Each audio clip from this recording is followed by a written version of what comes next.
Welcome to PRS in Conversation. I'm James Bubar. It's good to be back. It's been a little while since we've got this together, but here I am on a beautiful warm night in Izmir, and I'm so excited to be having a conversation again on the other side of the world in Los Angeles with Stephen Reedy.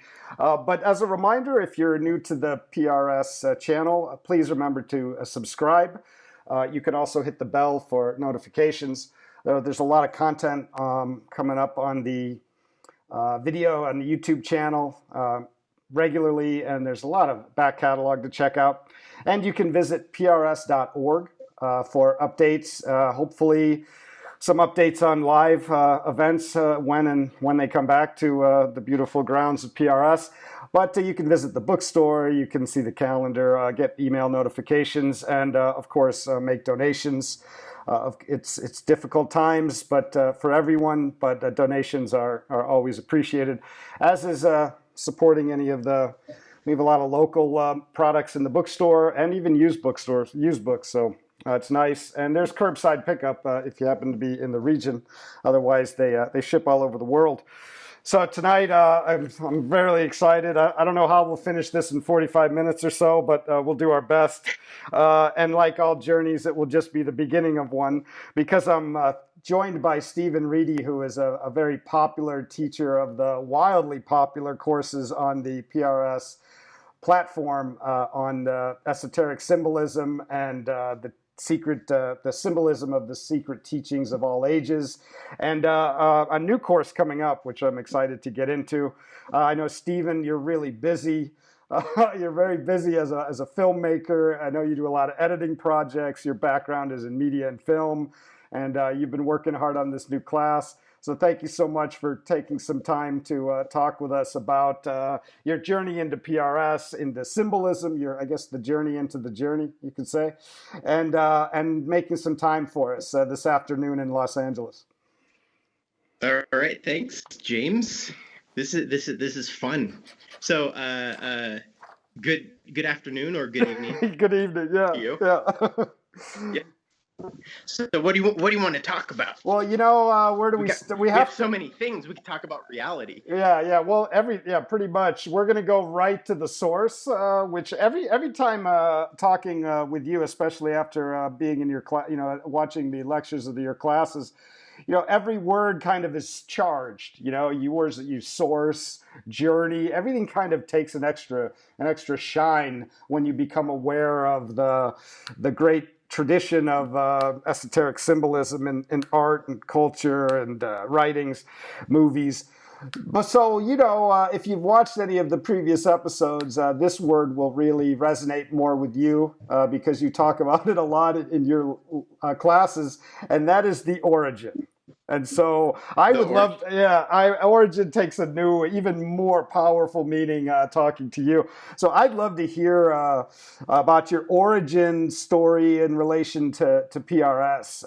Obviously, we'll get into your teaching, the upcoming work you're doing, but I'm just fascinated about how people find it, because it's like finding home in a way. And so I'm curious about hearing that. And I know I miss it because I haven't been there in 2 years, and some people maybe haven't even ever been there. Such a beautiful, sacred ground of decades of seeking and lecturing and sharing wisdom. So yeah, if you could start with that, that would be great.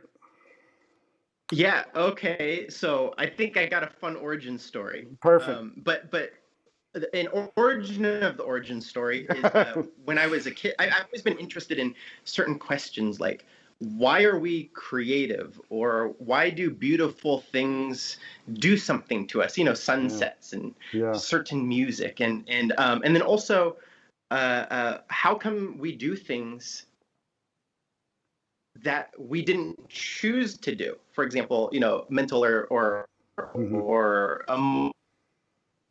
know better, things like that. So these were the questions that I've always been very curious about at a young age. And I actually went to a Catholic school, and that sort of questioning scientific mind didn't always connect well. I was also very fortunate because they really actually taught really good science in writing. So I'm very grateful for that. But I started to notice that I'd ask questions and I wouldn't get explanations. It'd just be, well, because it says. Because. I go, no. I I need the logic though. Like, Yeah. listen, I'm willing to. I'm not trying Right. to be a jerk here. I might Right. have been a jerk. I'm not Right. trying to be a jerk here, but I want to know why you believe this, because this has no logic. We're at a point B that is completely surreal and strange, Mhm. and no one provides a point A and anything in between that. So as a kid, I then became obsessed with science, material science, the scientific method. I Interesting. want to know the Mm. process of how we reach these conclusions. Yeah. And that went so far that I was very, like, when I was a little kid, or like middle school, I entered a science fair that did really well. And then the Lawrence Livermore Laboratory, like they did the Human Genome Project, they built their nuclear bombs and stuff like that. They actually let me come in and hang out with them, and they're like, we want you. The way you think, we'd like you to be here, 10 years from now, if you like follow that course through education. I'm like, the Lawrence Livermore Laboratory is recruiting me, and I got to hang out with scientists all day, and they're literally in the middle, towards the end of doing the Human Genome Project, so I got to Wow. watch that, which is essentially watching like plastic droplets just drop Right. liquids, and it was very unremarkable. Yeah. I got to go to the groundbreaking of I think their fission Wow. reactor, which some people say that doesn't exist, but if you watch Star Trek Into Darkness, that's actually a location they shot the finale on. So, Mm. okay, so I was really into the science thing, but I decided I'm a movie dork, and creativity is more exciting to me Mhm. than science. So in my teens, I dropped that, and I wanted to get into creativity, but I never dropped the scientific mind. I'd go, why do I like movies? You're right. Right. Right.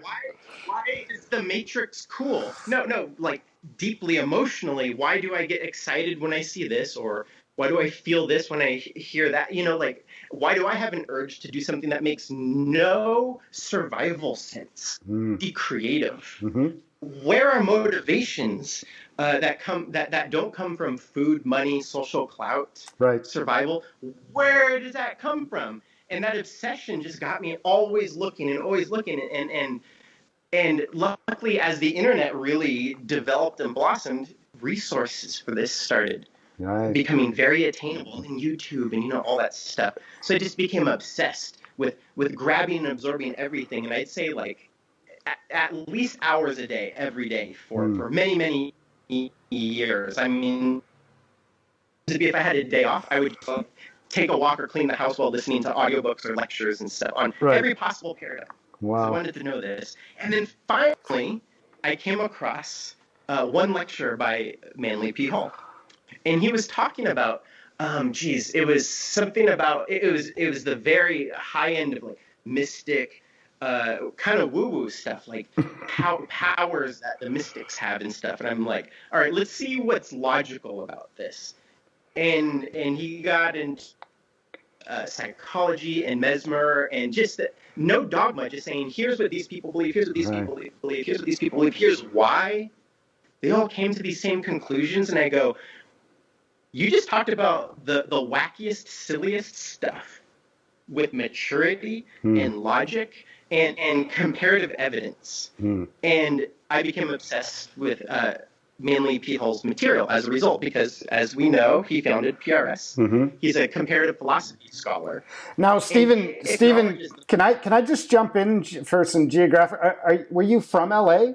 So when you found Manly P. Hall, could you then just kind of go down the street and say, or did you move there, or?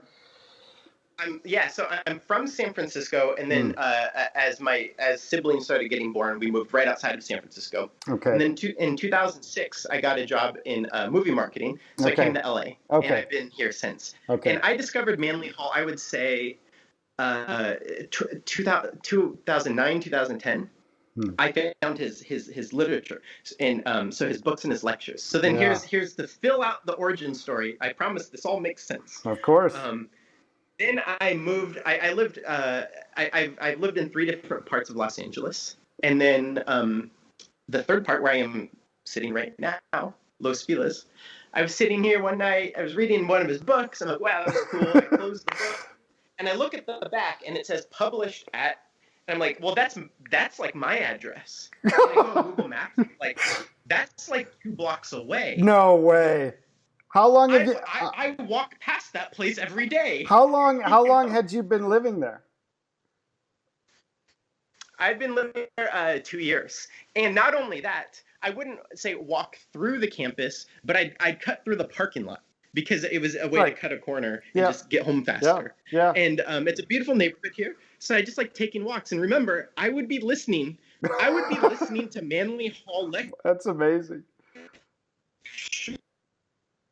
not knowing it was his school. That's the Wow. craziest thing. That's So, incredible. and this was it was like 1 a.m. So I'm like, well, they're closed. I'm gonna go first thing tomorrow morning.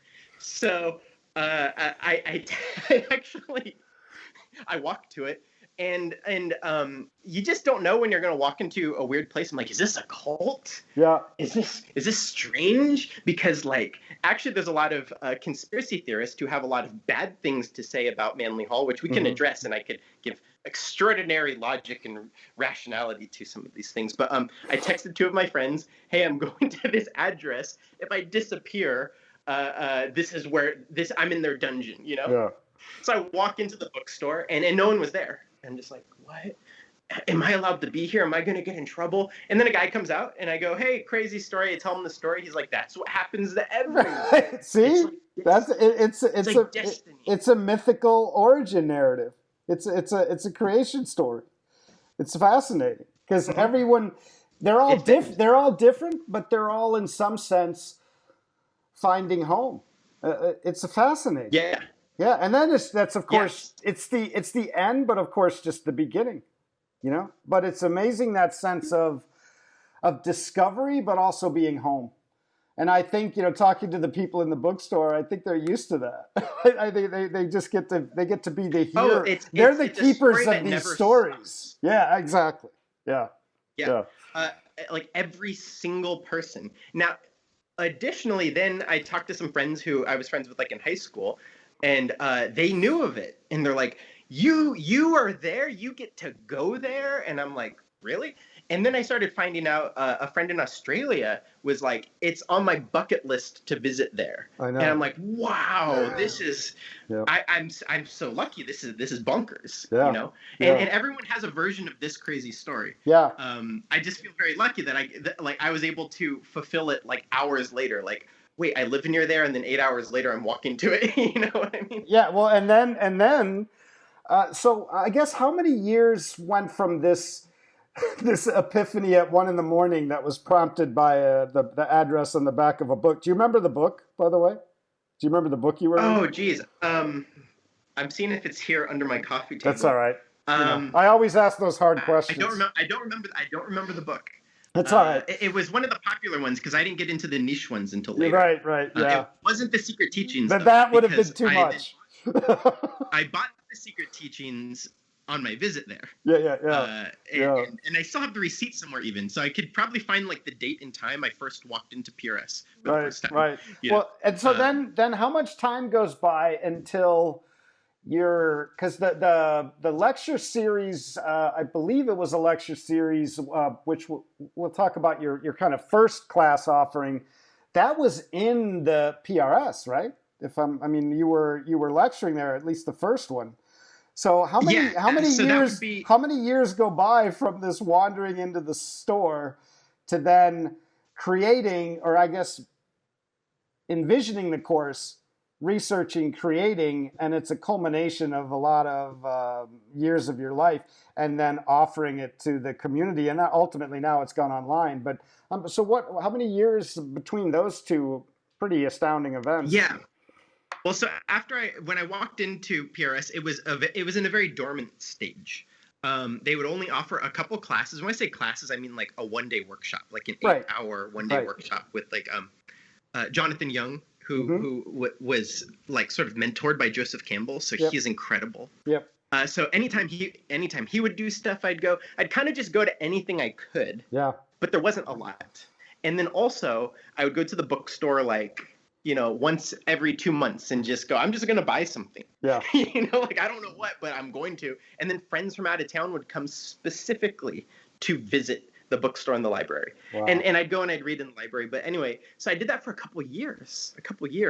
I mean, at least 4 or 5 years. Right. And the employees, the administration that's Mm-hmm. there, some of them are still Mm-hmm. intact now, but it was sort of a different team. Mm-hmm. And then when the new team, your friend, President Mm-hmm.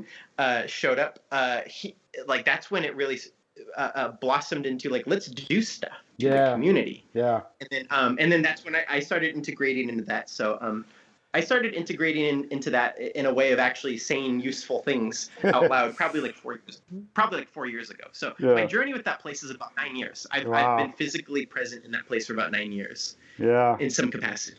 Well, yeah. And I really hope that for a lot of reasons, that LA gets to come back to some semblance, or at least a lot more of a semblance of normality by the summer, because there is something special about that bookstore. It's really amazing, and the grounds, and so it's an incredible place. That's a great story. So yeah, go ahead. Oh, I was just going to say, and right before the pandemic, they built sort of like a reading room with couches and chairs and stuff like that. So yeah, it's waiting. It's ready. It's coming. It's just the world's ready. It's ready. It's in the cocoon right now, right? It'll come. Yeah, I'd say it's more taking like a nap, because exactly. The world just it's actually it's already alchemically dissolved from cocoon into butterfly. It's but then people haven't found it, because a thing has happened. Yeah. Well. I don't know. Well, and in a way, I mean, obviously, it'll be we won't ever go back to normal in the sense of, this series, for example, and then the Peace class is on once a week, and the lectures that are on, and so it's going to be an amazing fusion with an expansion, including the expansion you were involved with, which was the new model of offering, lectures and classes to the world outside the degree program. So it's like there's a tremendous expansion that came because of the contraction, right, of LA. I mean, every city's shutting down for a while at least. But then so there'll be I guess a reunification, right, of this larger model that I know your students, this as good as I do. When I taught a class, they're from all over the world, and that's going to continue. Yes. But yet we will be then kind of returned to the roots and the grounding, and it can come from that place. So it's going to be an interesting spiral. It's not going to be a return, but it's going to be a return at a higher level, I guess you could say, when we get open again and start offering stuff on campus. Absolutely, and there's always a silver lining to any sort of like breakdown of the pattern we're used to. Yeah. And I think a big part of that, just speaking positively, there's enough negative things to talk about of the past. Please, let me hear it. Positively, I think in general, a lot of people have gained appreciation of what they had. And also being forced to be inside. There's something wonderful about that, because we're very fulfilled with wonderful distractions, and that's lovely, and that could be very culturing and educational. But in a way, it's like we wake up and we have a 100% battery of our being that will deplete through the day, and then we go to sleep and it recharges. And in that day, we spend so much of that doing all of these things, and then suddenly we remove a lot of those things. And now we have all this extra energy, and that could be uncomfortable. But then I think a great number of people started going, well, now that I'm stuck at home and I have all this extra energy, and I'd rather not go to feed fear and anxiety, how can I put it towards betterment? Well, what kind of betterment? Well, some people go, I want to understand more things about myself or about reality, and they seek out the niche topics of their choosing, and we've been able to provide that for those who want to say what we're teaching. And then I think there's sort of a discipline and a simplification and an enhancement of focus on what people actually really want to be pursuing. And let's say it's not what we offer. A lot of people got into certain forms of exercise, or a lot of people decided to write a book, or things like that. So there's something beautiful about, instead of dissipating our energy just into everything that's calling for it, and being forced to go, I'm at home. there's very few things I can do. Yeah. Yeah. There's And then some people discover and there's some definitely gold in there. there's definitely the mythological notion of being stripped down. Whether I know you're a huge proponent of looking at the Osiris myth for foundational wisdom and inspiration, and so whether it's Osiris being cut up, or Job losing everything, or there's all these important notions of everything has to be stripped down first. And there is an interesting stripping down because we are being prevented from doing things. Patterns are destroying, but it's also affecting kind of our relationship to time in a way. Like a usual weekend, we have Ramadan coming up, and there's usually some prescribed things. I mean, we're in Ramadan, but the big holidays coming up in the next few days. And that's all got to be reincorporated. So even if you're in the same place and you wake up in the same house that maybe you've been in for 10 years, it's different. It's different because of this stripping down of patterns. And some of those are complacent. Some of those provide opportunities of light shining in the cracks, so to speak. But it's like we are around the world going through this this symbolic journey that starts from the hero being stripped down. It's very, very interesting. I mean, I guess we're always alive to symbols, as you know, in our lives. But at times like this, the veil is very thin, as you could say. Well, yeah, and it's just fascinating that just whatever causes and effects led to this, and nature gives us these causes and effects, times of blossoming and times of winter. And in esoteric philosophy, winter is usually associated with hell. Like say when Dante's Inferno, Dante's Divine Comedy, hell is frozen because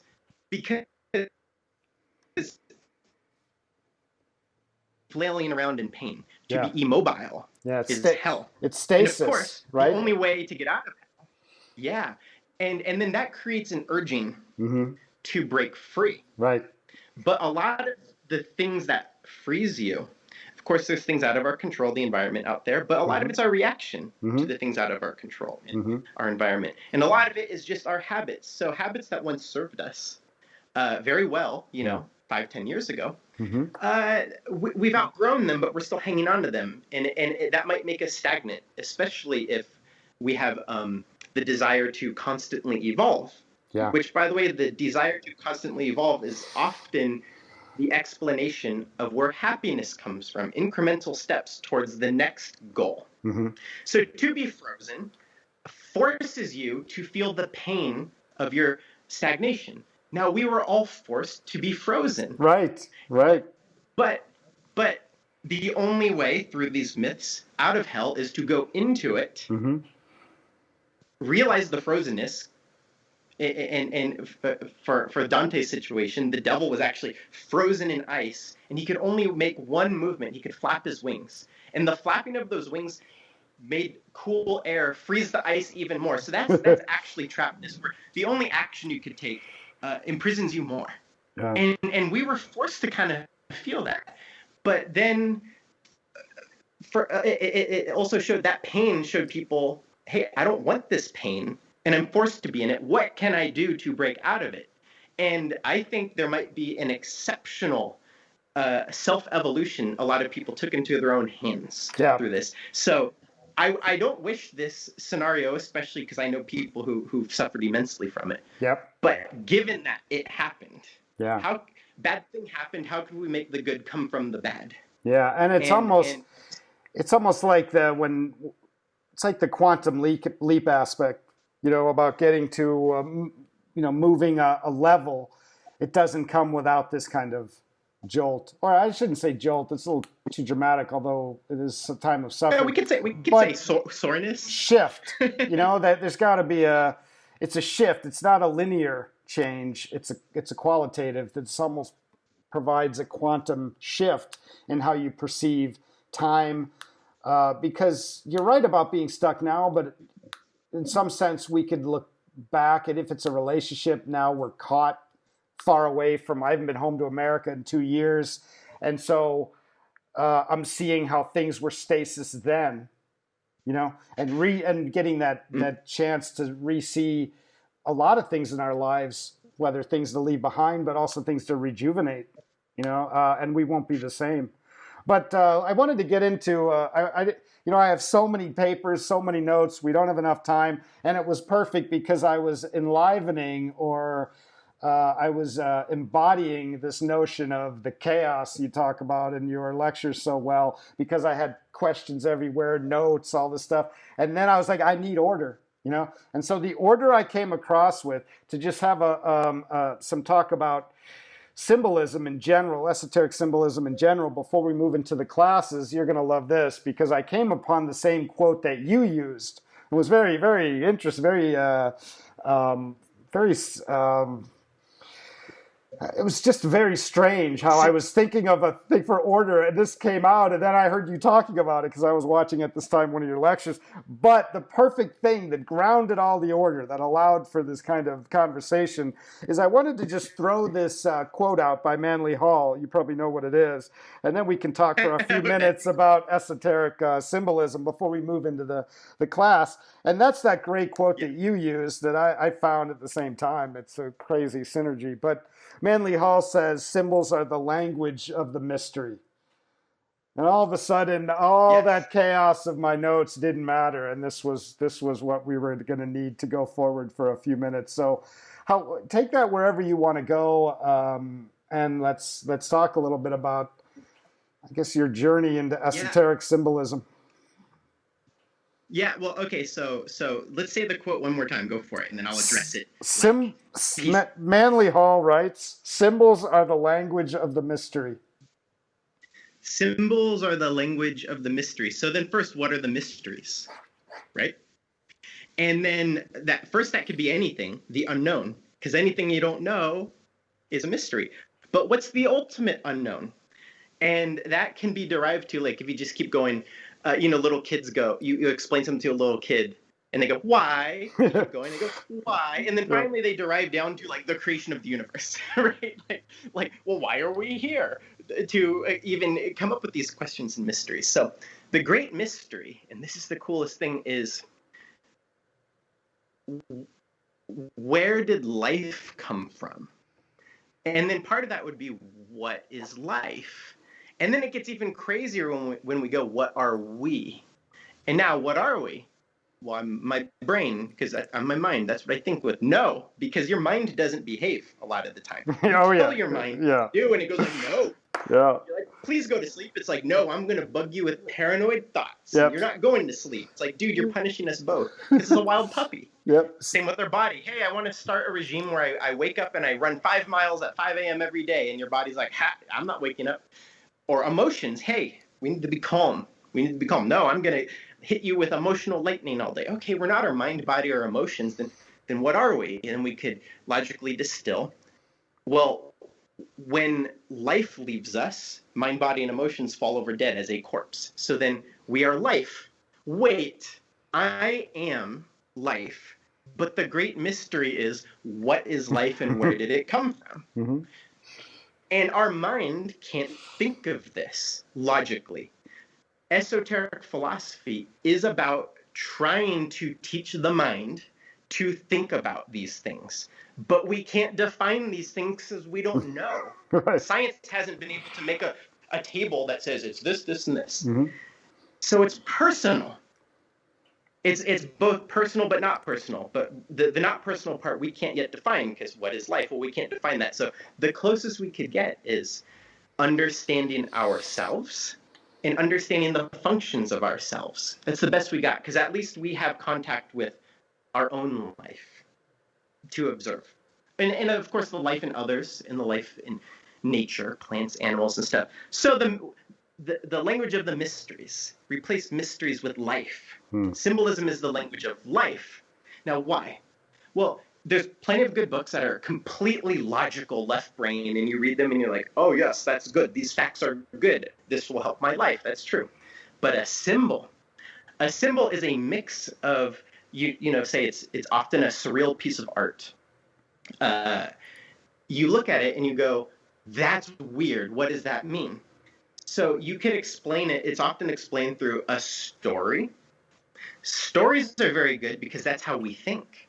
Our mind speaks in story. So a symbol, say it's like on Shiva, being the angry-looking goddess, violent, holding a decapitated head and a sword, standing on top of Shiva, who's laying on the ground. And you don't have to know who these people are to unpack this. You tell a story. You tell a story about them. It's like, oh, okay. And then you could tell the logic, the trivia. This represents this. This represents that. And you go, oh, okay. But there's a third part where you go, how does this apply to you right now? And you go, oh, man, well, I'm going through some hard times. I don't know what my purpose is, or I'm going through money troubles, or I just went through a breakup. You could apply it then to the symbolism, and you go, well, what part of you is in this? And what is this telling you about what you're doing right and what you're doing wrong? And then suddenly, see, now it's alive. This third aspect is you using your own life to use this symbol to help you logic out yourself. Now, this is not unlike just traditional psychotherapy, but instead of a symbol, you have a therapist, and you're talking to them, and they throw stuff back. But this is absolutely personal, and the reason it's beautiful is it's both a mix of you can run away with your own BS. You can fill it in with your own wild interpretations, but that's actually part of it. That's allowed, but it could only go so far because it's beholden to what the symbol, the image logically means. So it is the mix of chaos and order. It's a mix of the tangible intellectual left brain. It does mean these things. And then the right brain, your imagination, your wacky interpretation is your life. And another way to put it is it's half mind and half heart. And through that, we can't discover what life is, but we could sort of get a feeling of a piece of what it might be. And the mysteries, the best we can do, they're considered invisible, often called ISIS. But when we start to poke at it in this way, it's like we're throwing cloth on the invisible. Think of the movie The Invisible Man. When you throw a cloth on the Invisible Man, you can see his arm. Right. Even though he's invisible, you see the general shape of it. Now, you can't see it for sure, and maybe we never will. Right. Maybe we will. Right. Maybe that's what mystics believe. But at least for us normal people, you'll see the shape of it. And when you see the shape of it, you're now wiser. Because you're understanding the force that you are. Yeah. And thus, know thyself is the same thing as symbols are the language of the mysteries. They're just little tutors. So that's one way to look at them, if that helps you. Well, that's a great elaboration and elucidation of that quote. I think a couple things jump out to me in both what you're saying and also the quote. I love when you said it's both personal and not personal, because the word that really jumps out when I was thinking about it this afternoon was language. And language is something we can't just think about, we have to do. And the same thing with a kind of encountering an esoteric symbol. It's not passive. It's not going to be just explained to us and here's what it quote unquote means. We have to engage it in that way that you talked about so wonderfully, about thinking about how it may to apply to our questions or our life. And language also applies a history of people who have spoken that language before. And it's not something you can do alone. You can't make up a language for yourself. So it's the traditional aspect, but in a non-dogmatic, non-oppressive way. In the sense of, and often I think that's so powerful, and especially in listening to talk. But anytime I'm reading about or looking through wonderful esoteric symbol books, is feeling close to a tradition, even though there's going to be patterns that emerge from the symbol that are clues of what it might mean, just like there's rules of a grammar, but there has to be that inner individual encounter reflecting on the symbol thing, and like in speaking a language in a certain way. And that's what makes it so precisely personal to this moment in this space. So if you're not going to look at Isis on a sarcophagus the same way someone did 2,000 years ago. But that's not the point. But there is this kind of tradition that's going through that so many writers and artists, you mentioned Dante, and the practitioners of the tradition, the esoteric tradition do, that you do get in touch with that in the same way you can think about a language. That's what I love about that quote. Every time I read that quote, I kind of think about a different word. Sometimes mystery jumps out or symbol jumps out. But today I was really, maybe because I'm in my house under lockdown, but I really thought of this kind of stream. They talk about the tradition, the esoteric tradition, as this stream, even going underground at times. When it was kind of persecuted, if not dogmatized away. And so being in touch with that language that is the culmination of all of this kind of the journeys. You do a great job discussing the journey symbol through history as it goes through different manifestations and comes back up. So those are my just thoughts about it in general. Yeah, and I want to say something too, what you said about language, because language is a consensual, human-made technology. Yep. And it's also a very feeble technology. If you've ever been in an argument with a loved one and they just don't see things your way and vice versa, you realize that if you could just grab your intention, which is just instantly there, you don't have to think about it, it's just there, and just like airdrop it into their brain, they'd go, "Oh, I get it." Right. No, we have to take what we are. We have to take life, us, and then bring it down into mental constructions, and then bring it down into language, and then also somehow shape it with inflection. You talk like this, or do you talk like that? Or do you talk like this? Yeah. You know what I mean? And then they receive it, and it has to go up through their biases, their experiences, how they, how they might view that tone of voice as being confident or maybe scary and angry. Right. And then they make their own opinions about it. It has lost all of its data and all of its resolution. That's the bad side of language. But the good side of language is the consensual cultural agreement of what it means. And now symbols come from all kinds of cultures from all kinds of times. And that is why comparative symbolism is so cool, because you might have India this, and then ancient Tibet was like that, and then the Abrahamic religions in their beginnings were like that. And you want all of their worldviews because no one has all the answers. Right. And some people who are, say, very intellectual, they might really love Kabbalah or Masonic interpretations. Right. But then people who are extremely abstract and more feeling based might really like Vedic symbols and Vedic practices, which involves music and stuff like that. So the fact that we have all of them right now, we have a buffet, and you get to choose. Yep. Like, we're so lucky the past 20 years because that buffet was spread out for us for the first time in humanity with the internet and whatnot. Yeah. You might have your way of being, and you go, I speak this language of personality. Therefore, I really like Greek stuff, and I really like Rosicrucian stuff. And then me, I really like the logic of the Kabbalah tree of life, but I really like Vedic symbolism.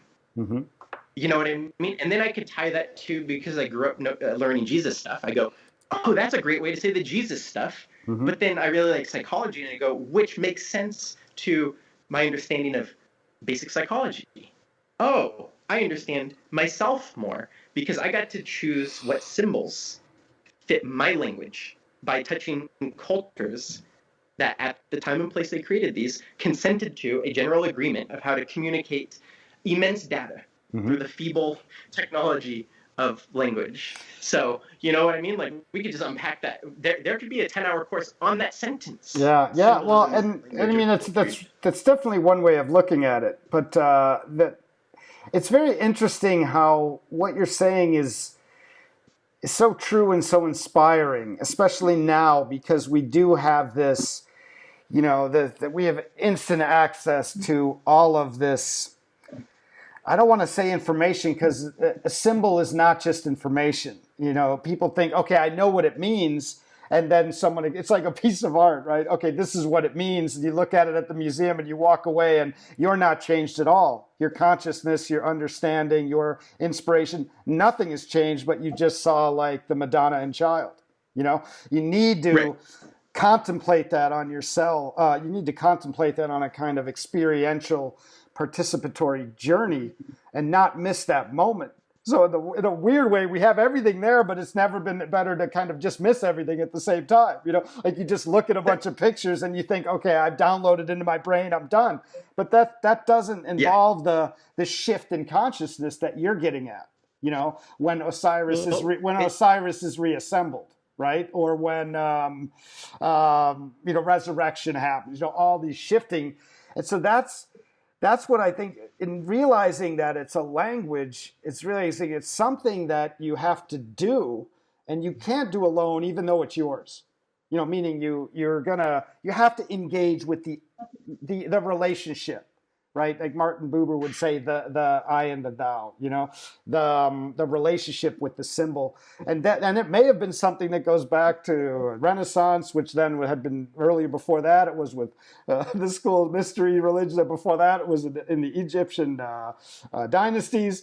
And then here you are looking at it in a book or online, and if you take that moment's there. It's very powerful. Or you can just scroll right and just miss it. It's very interesting. Well, and that's why just the most basic, the thing we've lost in our wonderful modern world is just the basic little tour guide context that you only need once, and then you're forever literate. Yeah.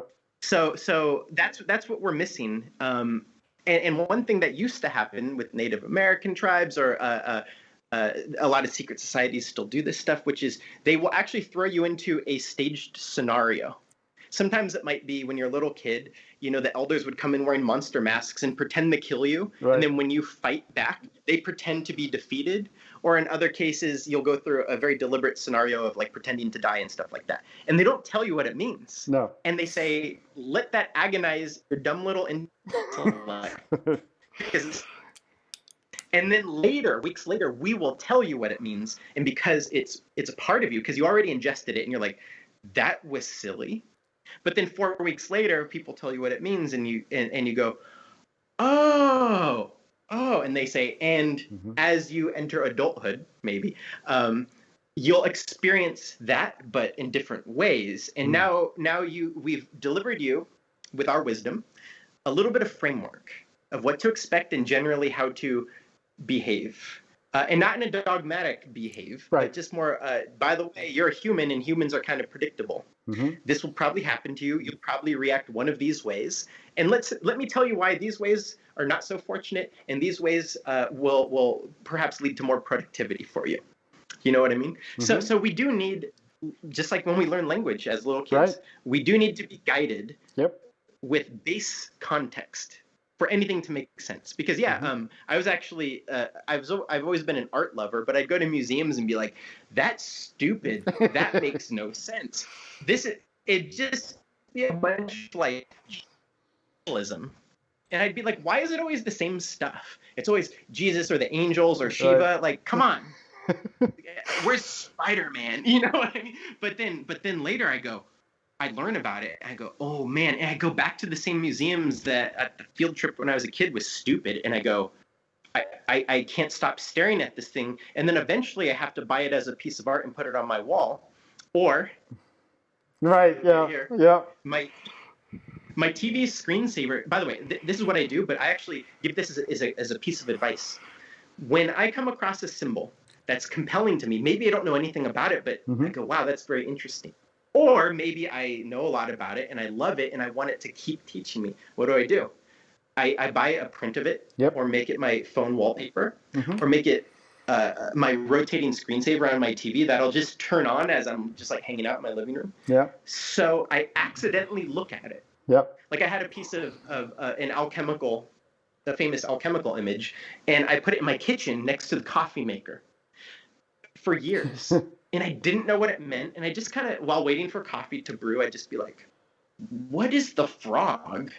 well, wait a minute, frogs. There's a frog, and it's an alchemy, and they speak a general language I kind of understand. Frogs are beings of the water and of the land. Well, Right. water represents the energies of life, and land represents the physicalities of life, and the Mm-hmm. frog operates between the two. I wonder if that's right. So I guessed my way into it, and I go look it up. It's like, yes, it is. Oh, okay. And so Mm-hmm. it's a form of self-education to have these images around, Yep. kind of know what they mean, kind of guess, then later dig deeper. Yeah. And that's been one of the most informative things for me. And then it inspires me. There was one image. It's a tarot card, the High Priestess from the Manly Hall Tarot deck. And I'm not big on tarot in the way of like mystic divination or whatnot, but I'm in it for the symbolism. Me And I too. looked at this image, the High Priestess, and I spent 6 months. It was the only thing I researched. Wow. I'd look at, why is she holding a gold key? Why is there Mercury around Yeah. her necklace? Yeah. Why is she on 3 steps? What's with the 2 pillars behind her? Why is a red veil hanging between the 2 pillars? Why are there owls on the pillars? And I got into Jungian shadow psychology. Right. I got into the aura. I got into the 3 gunas. I Right. got into alchemy and the symbolism of Mercury, water, all that stuff. 6 months. I read several books. I saw an opera as research, and then at the end of those 6 months, I'm like, I kind of understand it, and that was years ago, and still, it's always unfolding. So to have them around Mm-hmm. like this, Yeah. there's Alchemical Lion, and Yep. the book, The Initiates of the, it gets into your subconscious. Yeah. Well, And that's what I meant. That's in a way we do need to brainwash ourselves. But that's what I meant about it. But that's what ideal. But that's what I meant about it's a relationship, not mere information. You have to have the information, Correct. but you have to. Mere It's information more is a like dead corpse. right. It's more like it's an act of devotion or meditation or prayer, and then when you dig, you have that amazing. Think of all the other things that probably came into your life during those readings and those 6 months, and as you were starting to apply it to different aspects of your life. Tolkien had that great term of applicability. The Lord of the Rings isn't a allegory; it's applicable, and that's what's so powerful about these symbols. And then to have this almost linguistic, sort of visually linguistic tradition going back thousands of years.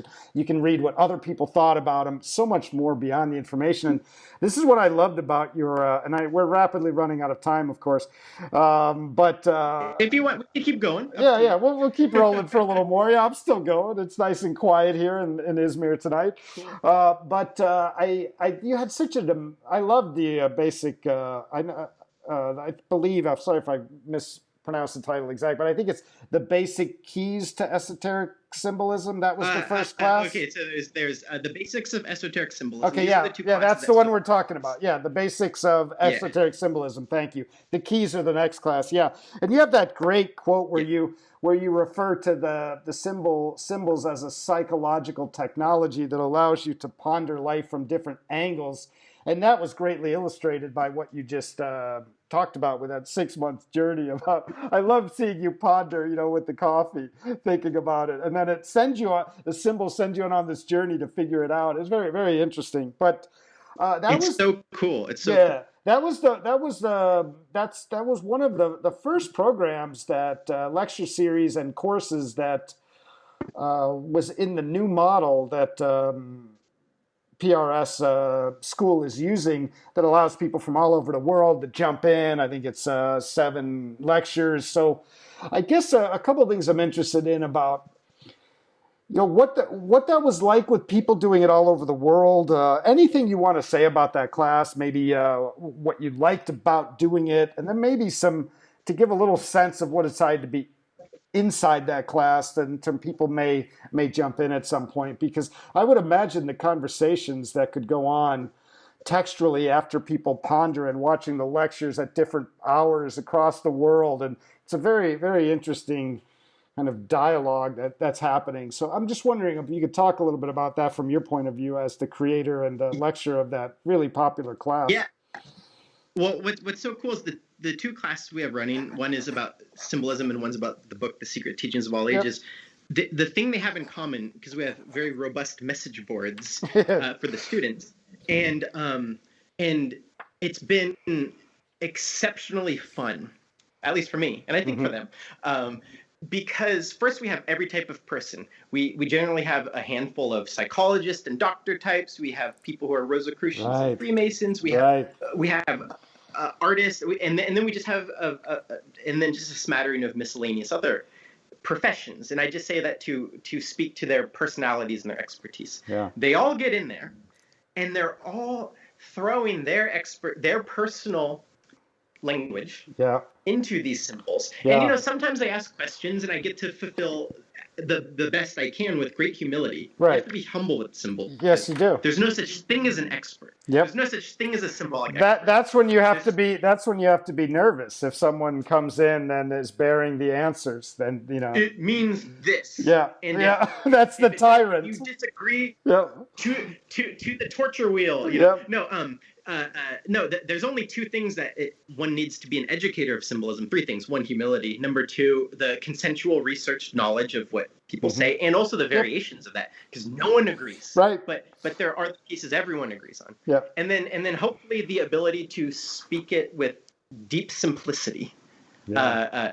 So then that's what we do in these message boards. People ask questions like, so you said it means this, but I'm curious, but what about this part of the image? That's a little paradoxical. Yeah. It's like, yes, like one of them, the big one that can't be answered. And I thought people would fight me on it, but instead people got really excited about exploring it, which is there are two functions of, say, yourself or physical reality. We dissolve things and we coagulate things, as in we break things apart or we put things together. Think about when you eat food. You break food apart, it's reassembled to put you together. You listen to music. Music breaks apart, goes into you as broken sound waves. You coagulate it into, say, an emotion. But the problem is, dissolve and coagulate are given the symbols of the upward triangle and the downward triangle. And some people say, the upward triangle means dissolve and the downward triangle means coagulate. But wait a minute. And then you find it's actually the opposite's true. Right. And that's the point. Right. There's not an answer. The point is you cannot define this symbol, which means dissolve, as only an thing when you break it apart. So essentially, we have the most fun going, hey, everything I just said, which, by the way, I've spent a decade researching just this one little notion that I just taught you. Now let's explore why I'm wrong and why the opposite is true, and why that actually enforces what we just talked about, strangely enough, because everything has its opposite inside of it. But by choosing a symbol, which heavily means one thing, and going, wow, yeah, it is that, and then going, haha, I tricked you, it also means it's complete opposite. And you go, but how? And then now your brain is like tortured. Yeah. But then you play with it, and then the message board, we play with it, and everyone talks about it, and they all throw down, and then we go, whoa, yeah, that does, you're right.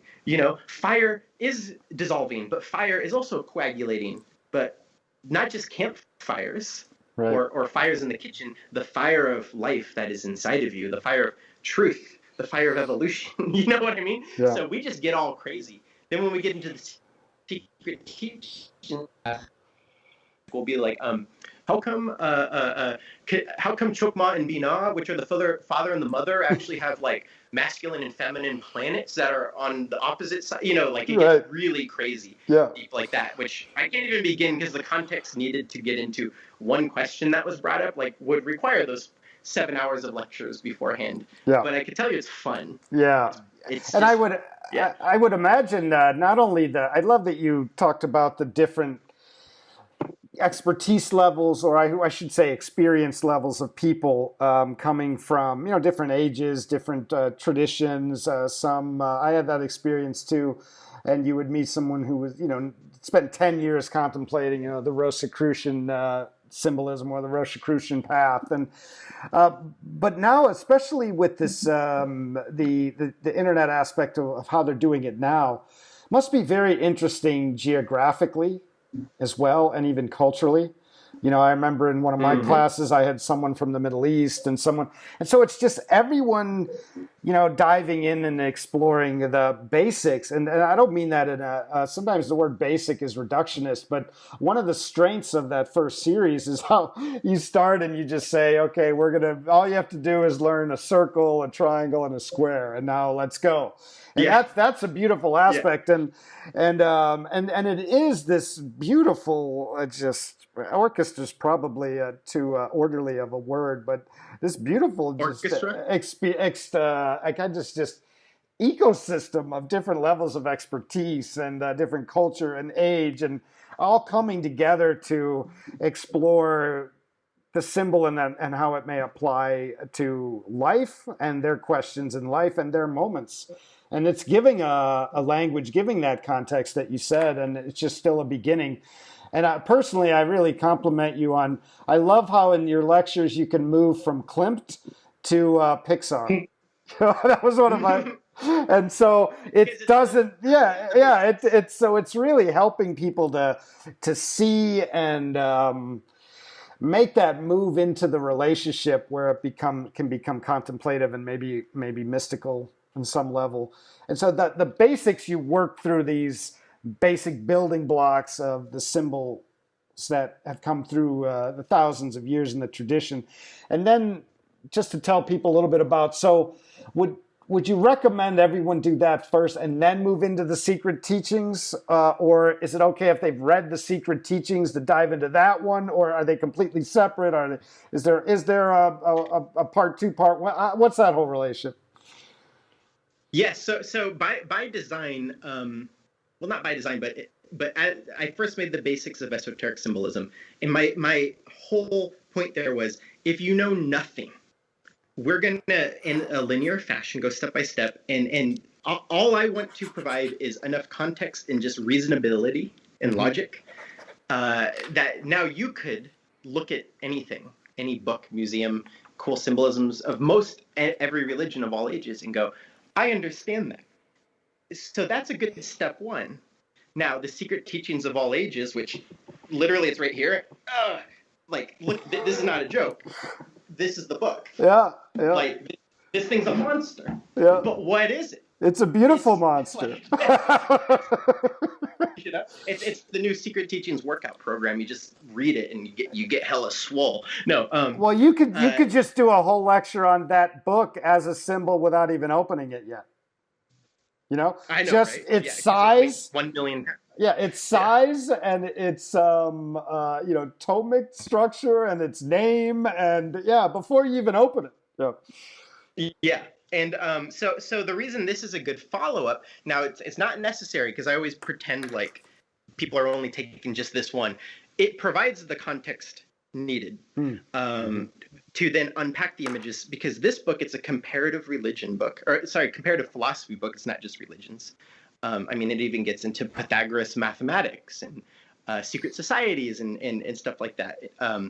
Music, the esoteric notion of music, things like that.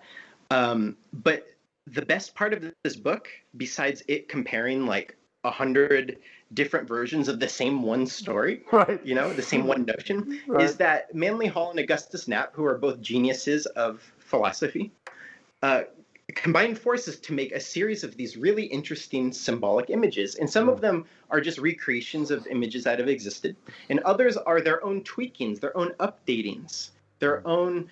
It's like they fortified it with yet more nutrition. Yeah. So the images in this book are some of the best images ever. And there's like one or two in particular. One is Isis, and another is the Rosicrucian pelican under a crucifix with a rose growing up it. Just those two. Yeah. Just those two. Actually, my original intention was just to do a class on just those two images. Wow. And then I realized it'd be more fun to do more. Yeah. But we unpack those, and those touch upon, of course, the basics of esoteric symbolism, but expanded much, much, much more. Like, this is details. So the basics of esoteric symbolism are for every the basics of all ages is also for everyone. No background data needed. Sure. But you do have to want to know a lot more. Yeah. Class number 1 is just literacy. Class number 2 is let's dive deep into the deep details. We'll explain it so everything's simplified. Right. But you have to want the deepness. Yeah. And that's why it's a 7-week course. It's 7 hours of lectures. Yeah. And I'm very happy with it and the service it provides to a book that's been important to me, and people are also getting a lot out of it. So those are the two. Yeah, and I you don't need.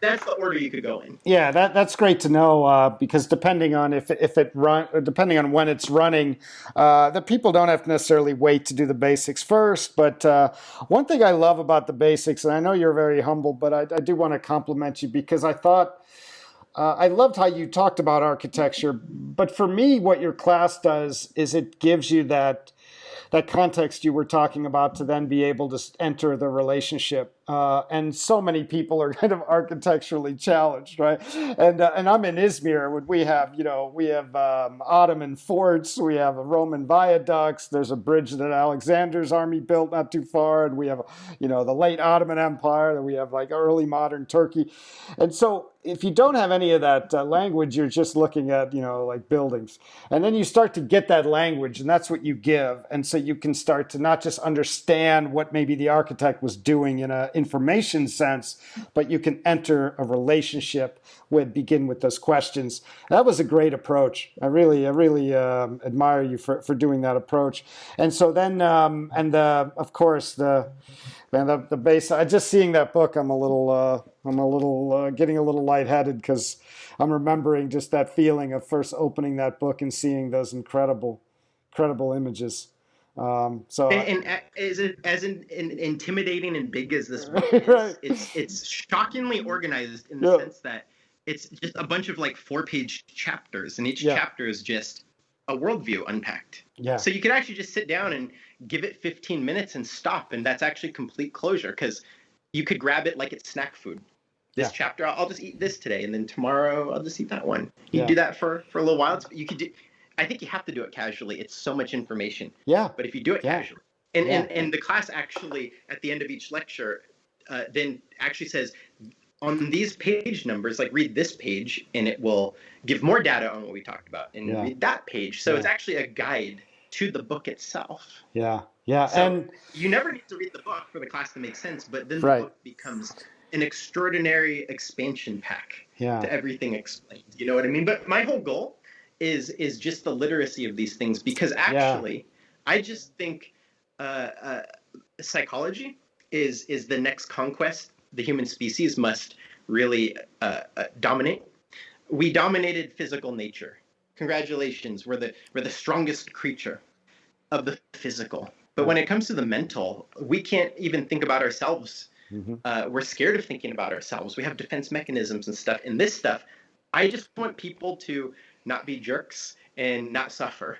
You know what I mean? And I in my opinion, this is the shortest distance between closed-mindedness and becoming someone who goes, man, I was so ignorant. With humility, now I understand the basic general theme of taking evolution into my own hands, my own way. And with that adulthood comes, there's not really grown-ups who are going to tell me what to do. There's going to be support systems always and people smarter than us. But at the end of the day, oh man, I have to be my own mom and dad and figure myself out and chart my own unknown territory. I can't just be given dogma and follow it word for word and go, now I'm happy, I guess. You know, so that's the only goal of these, by the way. Just because. Well, as Manly Hall is always, as Manly Hall is wont to say, he always mentions, the gifts of the masters that have come before, and the symbols like those, or the ones that have come through down the ages from various sources. I mean, they're really gifts of the masters for contemplation and consciousness and understanding. Maybe something, like you said, a glimpse of the invisible man, but also the pragmatic, maybe like in tarot, the pragmatic realization of what I kind of am doing wrong or what I should rethink about my life, just today in a smaller sense. And when you think of that, like in these symbols that go down thousands of years and they're added to and they're shifted and they're changed, like if it's Blake or if it's, like you say, Klimt, but yet something comes through that is such a gift of the masters for contemplation and understanding of the great and small. And I really appreciate that you've done that class. Yeah, go ahead. Yeah, well, speaking of that, are you familiar with it's almost 100 years old now, the Manly Hall book, The Initiates of the Flame? Yeah. I mean, he's written a bajillion books, but that's probably his first note. It was right, I believe it was right before the Secret Teachings of All Ages. So I got a surprise for you. That's what the next class is about. Oh, wow. Well, let's talk about the next class. Let's do it because Yeah. thank you for being so generous. But yeah, and sorry, I know I'm totally killing the momentum, but just so I can understand, everyone else watch can understand. Obviously, you go to prs.org and you can get the calendars. But do these two classes that you have, are they running, pretty regularly throughout the year? What do they run at the same time? What would be the expectation? They run once a quarter? How does that work? Well, it's sort of PRS sort of, as they lay out, the Right. administration lays out their plans and what they have. They don't want to clog the system with like too much at the same Exactly. time because Exactly. I think it'd be really difficult to sign up for, say, Mandy Khan's peace Right. class Right. and then another class simultaneously, Right. or it depends. So Right. their job, and they do a good job of this, is feeling out what's the best layout of things. And of course, maybe let's say a new product is coming out or a reprinting of a book and they go, oh, well, we have a class that acknowledges that. So let's put those two together and synergy, as they would say in Silicon Valley. Yeah. So it seems to be, so far there's two classes and soon to be a third class. They're running about twice a year. Okay, good. Good. That seems like a decent average. Yeah, that's good. And I am not the master of that domain. There are competent masters who figure that out, but they feel it out and they go, now's the good time, and they drop it, and it is the good time. Yeah, twice a year is a good time. It's like the solstice. We miss it. Yeah. But we miss them when they're not there, but they come soon enough. So that's good. Yeah. Yeah. Exactly. Yeah. If you could take a minute, that's then, of course. So yeah, sorry. Go ahead. Oh, and then of course they're receptive to. I think if enough people go like, hey, when is this next thing, and you email the school. I'm sure they'll go, hey, there's like a couple dozen people are really hungry for this class. You want to do it? Yeah, sure, let's do it. You know, that's the beauty of all of this. You know what I mean? Yeah. And it doesn't even orbit anywhere near the word job or task, because I am just a nerd for this. And this is like, I'm a football player and you're asking me to go play in the Super Bowl. Yeah. Yes. Yeah. I want to talk like this all the time. You know what I mean? You don't get to have conversations like this much. I know. Unless you're with other nerds like yourself about this right. So, yeah. Well, so I love it. I can't wait to hear about this. And so the next class is going to be like inside the flame, inside the initiate. Is that what you're going to do? Quick 2-second version. No, don't rush. Take your time. Yeah. The two classes we just discussed, the ones that have existed, those are about giving specific literacy about, the basics of these images. And then, of course, some very specific topics, alchemy, Isis, Osiris myths, just a whole bunch of stuff. But this third one is very specific because it is specifically beholden to this book Manly Hall wrote, which is 7 pretty short essays about the metaphor that the life that animates us, that you are, that I am, is fire. And of course, you have to unpack that a million different ways. So that's sort of the core metaphor he's going for in these 7 kind of poetic short essays. Yeah. And what I've done this time, and that's why this is so beholden to the book and what he says, instead of me going off on my own craziness, I take a paragraph, literally the paragraph owning the book, although you should, because it'd be useful. Literally, the paragraph goes on screen. I read the paragraph, and then like illuminate words. Yes. Like literally, an arrow goes this word. What does that mean? This. What does that mean? And then you realize some of his essays are just a few paragraphs, and it takes an hour to open up some of the concepts, because you don't need context of what he's saying to understand what he's getting at. But then when you blossom any one paragraph, he'll acknowledge like 15 very beautiful ideas that are over your head if you haven't studied them.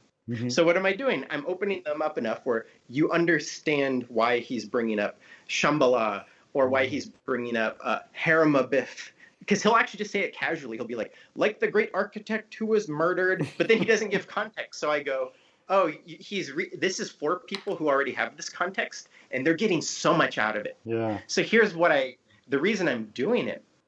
It's not just because this helped my early days of, but by taking literally paragraph by paragraph and opening up all the concepts, I realized the general thesis of esoteric philosophy is expressed and from different angles and different worldviews. So then it became the basics of esoteric philosophy. So by just hearing all of this, and it's really a smoothie of different ingredients. It's not really linear. So my job was to kind of make it more orderly, because he's very poetic, mainly, and very dense with his references. I've broken them apart into like little subtopics per chapter, and just explained them. And it's fascinating yet redundant, because he is only talking about one thing over and over and over for 7 chapters. But we explore everything from the goddess of scorpions in ancient Egypt. We get into the 2 different main versions of the Parsifal myth, very different versions. Parsifal, one of King Arthur's knights who gets the Grail, and we unpack why that is speaking about finding life purpose and overcoming trauma. That's just one piece of it, but then others were getting into the spine as a battery of our life energies, that our life energies are compressed under matter of our mind, body, and emotions, like a spring that needs to be sprung. And then we go, oh, that's the Jesus myth, dies on the cross of materiality and ascends above it. Wait, that's also the Kundalini of the Vedic sciences, the serpent. Wait, the serpent, and then we get into how the serpent's everywhere. But all he's actually saying is, and I'm spoiling the whole class here, we are made out of life, and we need to understand that more and expand it more, and that's it. But that's confusing and almost impossible. So we're throwing all these blankets on the invisible man that is this concept to help understand the basics of this through this book that is very loved. So that's the new class. That's awesome. Finishing it in the next 2 or 3 days. That's awesome. Yeah, well, that's really cool. I love how you said that's it, but that's it is also that's it. That's it is also that's everything. It's funny. But yeah, that's it, but it's also everything. Yeah. Yeah, well, when we master anything, it's childishly simplistic. But until we do, it's a hellish 10-mile-tall mountain covered in monsters and bad weather. You know what I mean? And that's the hero's journey of say, learning anything. Imagine learning to ride a bike for the first time. You fall over, you go, oh, this is so difficult. And then now you hop on the bike, you don't even think, you just do. Yeah. And then you become a master, and then you become a master at riding the bike, but you don't know why you're riding the bike. Yes. Well, and then that, and maybe this is our good closing summary for this is, that would be, there's the symbol of the ashlar, which is like a dirty chunk of rock. Yeah. And then the whole idea is you are that rock, but you're the sculptor of it at the same time. So you sculpt it into a nice brick. So learning to ride a bike would be one nice brick. And then what do? You start building a pyramid out of it. And then soon you've made enough of those bricks, and you start to have the aim, oh, I'm building upwards like this. Yeah. And then, so they say then you're that capstone at the top, which say on our dollar bill is floating, because that's more of an understanding of the non-physical, right? And the eyeball through that floating capstone, that's the final piece of all of your learnings of processes, is the eyeball of life itself. That's. I thought. I'm not even going to try to unpack that right now. I thought the eyeball was a symbol of the NSA. It could be now, but we could just extrapolate that. We could just right. that Surveillance. When it comes to mobile technology, they're the ones looking through everything. But when you expand it out to its original psychological definitions, you're like, God, that's good. So wait, me mastering this one bad habit is taking a dirty chunk of concrete, making it a beautiful, mathematically precise brick, and stacking it on my pyramid. And if I do that 100 billion times, I'm a mastered human. You know what I mean? Yeah. And then you. Right in the park. That's one of them. Yeah. But you need the plan. You need to be the architect with the plan. Where are you writing to? Yeah, and then even and so many.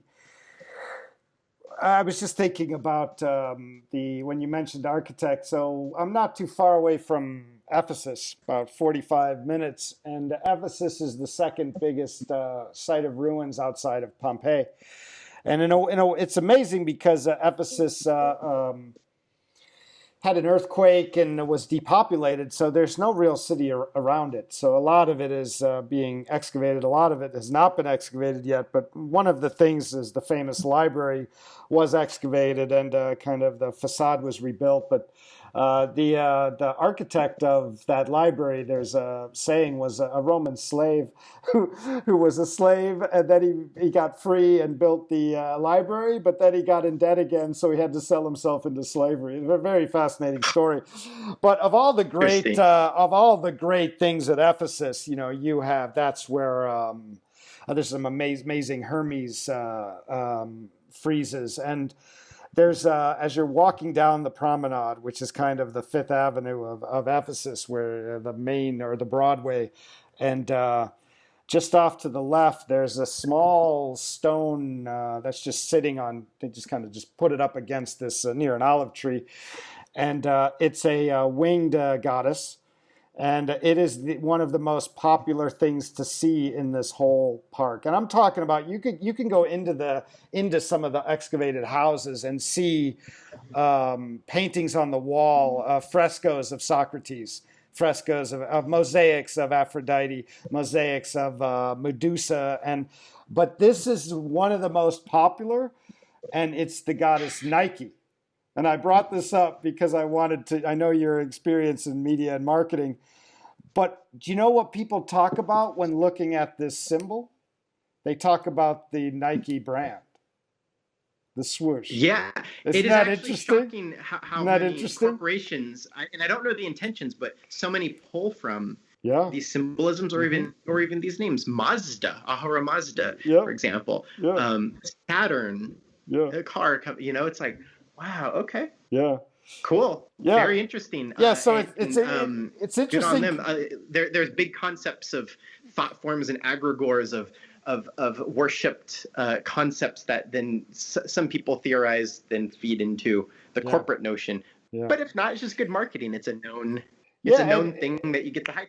I was thinking about, I think it's Jack Zipes who has that term, Disneyfication.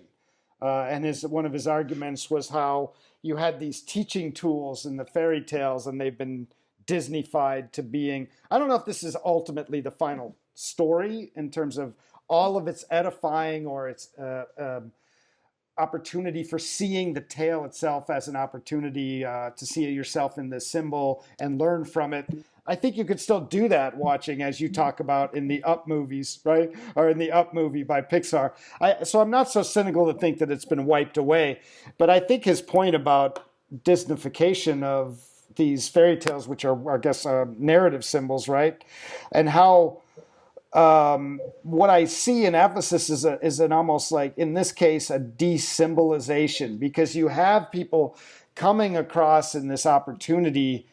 I'm not saying, sit down and start praying to Nike, or even sit down and start contemplating what Nike means in your life. But what I mean is they don't see it. They walk out seeing the swoosh.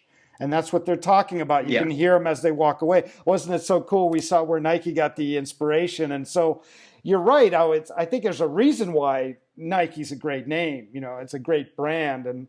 And in terms of the long kind of story that it ties into. But in a way, these people, it's like right in front of you, but you've missed it. Talk about co-option, right? Talk about corporate commodification. And other people may still see it. Other people, I'm not saying everyone does this, but it's an interesting dynamic when you can kind of desymbolize or neutralize a symbol based on either a corporate structure or just a context. It's fascinating. Yeah. It's like the Gnostics. In that, maybe. Sorry, I was just going to finish up with the Gnostics would say that would be the archons at work, the archons trying to keep the wisdom from us. But yeah, go ahead. That's the most common bird in Los Angeles is the police helicopter flying over.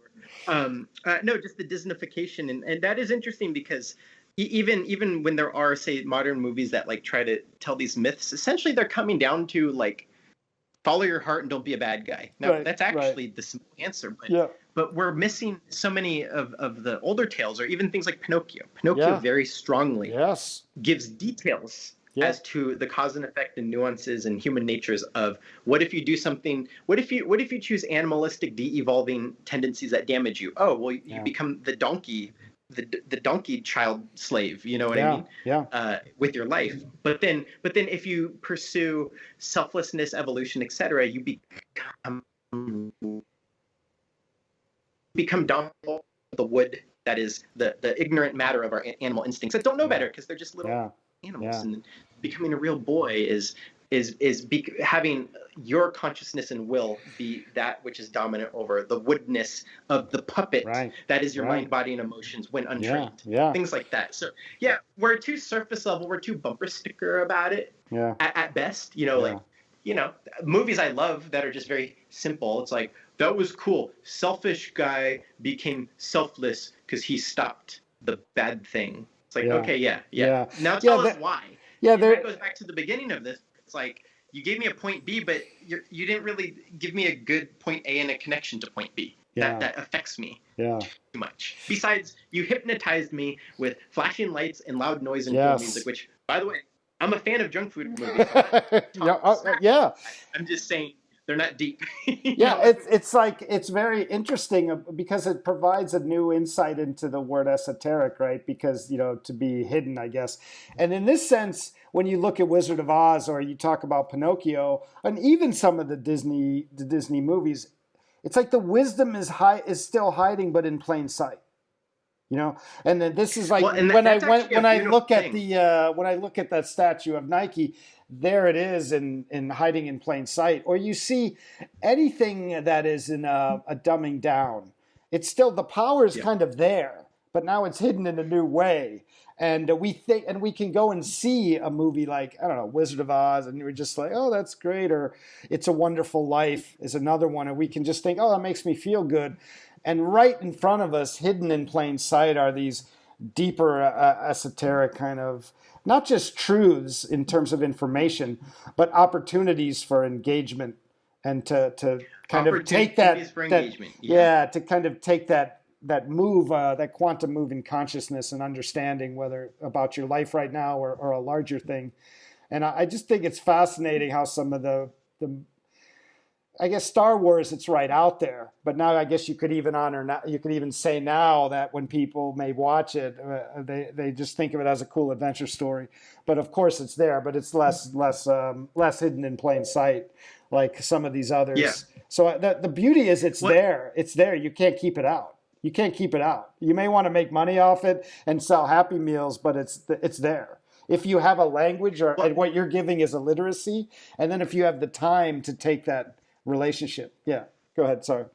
And then the job of maybe future artists and storytellers, because we don't have to be stuck with the old symbols. We can and need to make new ones. Yeah. But so then the job of the creator is actually to reverse engineer that. Yeah. And because the masses will only cling on to what they want to see. Mm-hmm. So we can't show them, say, the movie The Holy Mountain, which is saying some very deep, heavy, inspired things, but it's wacky and strange and confusing unless you're already learning. Yeah. You know what I mean? Yeah. But then you have something like, this is one, the movie Gravity.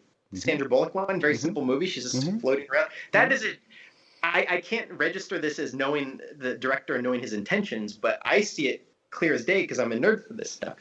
Well, her name is Stone, and George Clooney's character's last name is Polish for the blacksmith.